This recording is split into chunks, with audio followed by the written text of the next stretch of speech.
আমাদের বাংলাদেশের সরকারি অফিসগুলোতে তো ঘুষ চলে নাকি?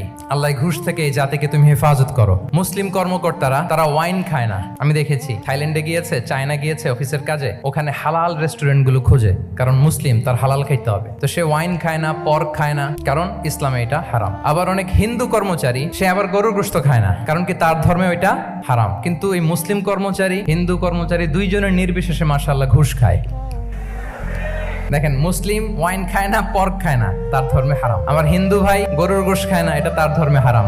কিন্তু ঘুষ আবার দুই ধর্মে হালাল নাকি? পিক এন্ড চুজ করেছে যে আমার ধর্মের এই নিয়ম আমি মানবো, কারণ এটা আমার জন্য খুব ফ্লেক্সিবল, এটা খুব ভালো লাগে। কিন্তু যেটা কঠিন হয়ে যাচ্ছে, যেটা তার বিরুদ্ধে দাঁড়াচ্ছে, ওইটা সে মানে না। তাহলে পিক এন্ড চুজ করার কোনো সুযোগ?